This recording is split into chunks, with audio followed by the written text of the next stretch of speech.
email is dead. Or at least that's what social media wants you to believe. But the truth is, the biggest brands still market through channels that they own and control, and they primarily do that using email marketing. But why do they do that? Because while other social media are rapidly changing the rules overnight, email is still the only platform where you have a direct communication with your customers. No gatekeepers, no middlemen, just you and a direct line of communication with your audience. But the way we use email has evolved. It is no longer about beautiful graphics or subject line hacks. It is now about building a strong relationship with the right kind of customers. In this video, I'm going to break down 2026 strategy to growing your business using email marketing. And it's the same strategy that helped one of our clients grow to over 6 figures per month using email marketing. And it's exactly the same strategy we use to grow our business day in, day out. So if you're interested, let's get started. So you might be wondering, why exactly is email marketing important? The truth is, there are different ways to grow your business. I mean, you can use social media, podcasts, paid ads, all of that. But the major problem with every other approach is that it is unreliable. Meaning, you don't actually own anything when you're marketing that way. For instance, let's say you have an Instagram account and you grow it to 500,000 subscribers. Yes, it can produce sales for you. You can get clients from there. But at the end of the day, you don't own anything. And if Instagram changes their rules, or if your account gets blocked or hacked, for whatever reason, your business goes down that same day. While email marketing is different, it's because it gives you a list you actually own that you can export and take to a different software if anything happens, so that your business is always secure. So email marketing, when done right, is truly a base to build a strong, solid foundation for your business, where you have an asset that you own and control, and every time you need to make sales in your business, you can send a marketing message to that media and generate sales on autopilot. So here are 6 tips that will help you double your sales and revenue using email marketing in 2026. Firstly, you have to recognize that email marketing must be non-negotiable. When I say that, I mean it must become a core part of your operation. It's not something you do when you feel like or when you have time. It is something that you think about and focus on every day in your business. Think of it like this. Let's say you want to bake a cake. In a cake, there are the negotiable parts and there are also non-negotiable parts. For instance, your flour is probably non-negotiable. If you don't have flour, you can't bake a cake. But your icing is probably negotiable. I mean, it helps, but it is not necessary. In the same way, you need to think of email marketing as part of your overall marketing strategy, that it is a core essential part of your business, and everything you do revolves around it. Whether you're running ads, creating content for social media, getting on podcasts, all of it should still funnel back to your email marketing as the core revenue driver for your business. So the first thing is, if you want to scale or double your revenue in 2026, you have to go in with the mindset that email marketing is a core marketing channel for your business and treat it as such. The second thing you need to understand is the goal of email marketing. Different people have different goals with email marketing. And for some people, their goal is, I want to make as much money as possible with email marketing. But I believe that's the wrong approach. Would you make money? Yes. Would you make sales? Yes. But the primary purpose of email marketing, like every other marketing channel, is to build a strong relationship with the right kind of audience for your product or service. And having this at the back of your mind is going to inform every decision you make, from how often you send out emails, to the kind of emails you send out, to when you promote and how you promote.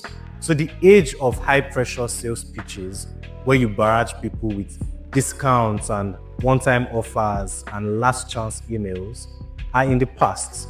Today, if you want to grow and scale with email marketing, you have to prioritize the relationship with the lists and prioritize the relationship you have with the people who are going to purchase from your product or service. Now, the third thing you need to keep in mind is that as you write and send out emails, you need to listen for feedback from your customers. Now, imagine you go on a date and you're trying to have a conversation with this person, but the person keeps talking over you and interrupting you. You'd agree with me that that would be very, very annoying. And in a way, we almost do the same thing with email marketing, where it feels like a one-way conversation. We send out emails to our customers, but we never really listen for feedback from them to see what they understood, what they liked, what they hated, and all of that. Now, if you want to scale your email marketing revenue, you need to be intentional about listening for feedback. And feedback can come in different ways. People can respond to your emails so you can see what they want, what they hate, what they like. But they may not also respond. But you can notice things like when they open emails, when they buy products, the links they click on, and things like that. All of those are pointers to tell you what your audience is thinking at a certain time. But more than that, you also need to be able to understand how your audience feels. So the pains they have, the problems they have, the frustrations, their desires, things they want to achieve. You want to understand all of this so that you can utilize it in your email marketing to connect better with them. If you're able to do this, you'll find that it is far easier to grow your revenue and sales using email marketing. The fourth thing to keep in mind is that you need to ditch the newsletter format. I know, this is something that has become more and more popular with the rise of Substack, but it is not very beneficial if you are selling a product or service. Now, if you don't know what the newsletter is, it basically originates from printed mail, where people send out physical newsletters that are like from 4 to 20 pages long, full of content and information. Now, the newsletter we are talking about is the email version of that, where there is a long wall of text. Typically, it can be as long as 2, 3, 4, 5 pages of content that's aimed to like educate customers. Now, the problem with that format, there are a lot of problems, but the main problem with the format is that it is so long that you can't do it consistently and still keep up with the quality you are trying to produce. If you sell a product or a service, there are easier ways to go about selling using email marketing rather than using a newsletter. For instance, you should be sending shorter but more frequent emails, meaning emails that can be like 200 words long, 300 words long, 400 words long, but now on a more frequent basis. So instead of sending 1 a week, you're now sending 3 a week or 5 a week, or as I advise, sending it every day, as this gives you more touch points to connect with your customers. So ultimately, you want to ditch the newsletter format where you're sending one long email but sending it only once a week. And you want to go for shorter but more frequent emails so that you can have more touch points to your customers, but also it takes you less time to actually write and it helps you become more consistent with your email marketing. So the fifth thing you need to keep in mind is you need high quality ideas to write about in your emails. But the question now is, how do you actually get these high quality ideas? So here are 3 ways to get high quality ideas to write about in your email. The first, you can get ideas from your market. Secondly, you can get ideas from your brand. And thirdly, you can get ideas from yourself. So let me take them one by one. When I say you can get ideas from your market, what do I mean? I mean, understanding what your customers, what your prospects want, gives you ideas that you can write about in emails. For instance, let's say you are selling in the weight loss industry. Understanding that people want to lose weight fast and they want to lose it sustainably, meaning they want to keep it off forever. That already is an example of an email you could write, how to lose weight fast or how to lose weight and keep it off forever. So fully understanding your market gives you numerous ideas for emails that you can write. So things like understanding their fears, their pains, their everyday experience, the things that frustrate them. All of that can make it into your marketing emails. Now, if you are looking for a way to actually do this, you can search on forums or Reddit where your customers are, and you can see some of the discussions they're having where they're talking about their life experiences, some of their desires, some of the things they want, and some of the things they hate. Getting all of this information can give you useful content to write about in your emails. Now, the second thing, you can write about your brand. When I say about your brand, writing about the things that make your brand different from the competition. So for instance, do you have a better pricing than the competition? You can write about it. Do you have a premium positioning? Do you use unique ingredients? Do you have a coaching program attached? All these unique factors that make your brand stand out from the competition are things you can write about in your email. Now, the last place to get ideas is from yourself. When I say from yourself, I mean talking about your own personal experience. For a lot of business owners, you are in a business where you were once a customer. So for instance, if you're a weight loss coach, you probably used to be overweight and you've overcome it.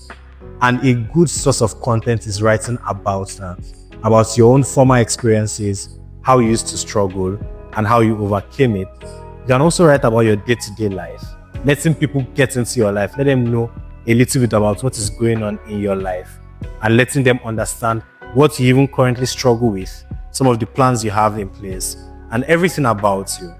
Remember, we said the idea with email marketing is to build a relationship with your customers. Now, in building a relationship, you want to know about them, but they also want to know about you. So writing about yourself is a very, very solid way to let them know about you and open up yourself to your customers.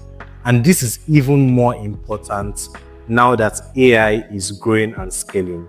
Because in the world of AI, the personal one-to-one communication is the most important thing. So writing about yourself is a good way to get quality content for your emails. So just to recap the 3 ways. 1, you can write about your market, you can write about your brand, and you can write about yourself. So the last thing you need to know if you're trying to scale your email marketing revenue is you need to grow your email list every day.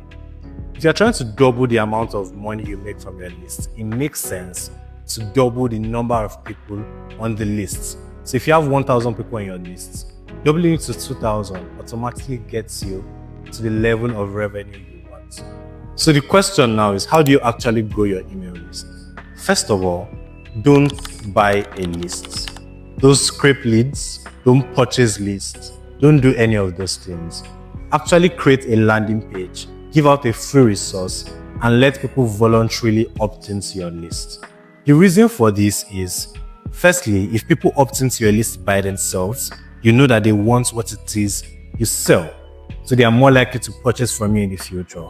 But secondly, you're also going to prevent spam complaints that can mess up the deliverability of your emails. So you actually want to build your list in the right way. Now, speaking of the right way, there are 3 major ways you can grow a list. First of all, you can grow it through media you own. That is things like your own podcasts or your own social media channels or your own YouTube page, things like that.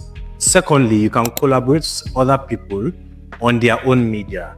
So being a guest speaker on a podcast or being interviewed on a YouTube video or somebody promoting you on their email list. That's all part of collaborative media.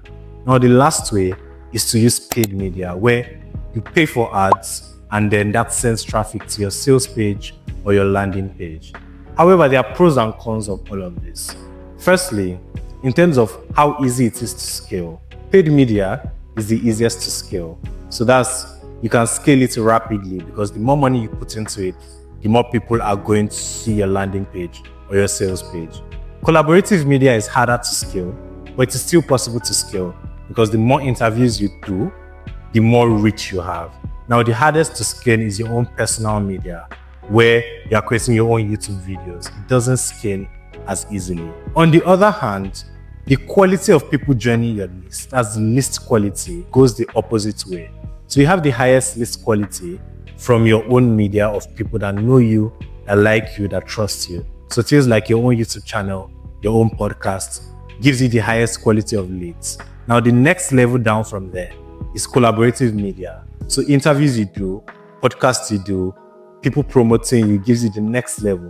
And the least quality actually comes from ads. So this is not to say that paid media traffic is bad, but compared to the other forms, the quality is the least. So you're not going to have as hot a lead as you would have from your own personal media or from collaborations with other people, because with paid media, they've never heard of you before, and the first time they're literally hearing from you is from an ad. So these are just some of the ways you can grow your email lists using either paid media, your own personal media, or collaborating with other people. So there you have it, 6 tips to help you double your revenue using email marketing in 2026. And if you follow all these tips, by the end of this year, you should be able to double or triple the revenue you've made using email marketing. One other thing that can help you scale and make more sales using email marketing is positioning your product or service differently based on the different segments of your audience. Now, if you want to know exactly how we did that for one of our clients, then you can watch this video here.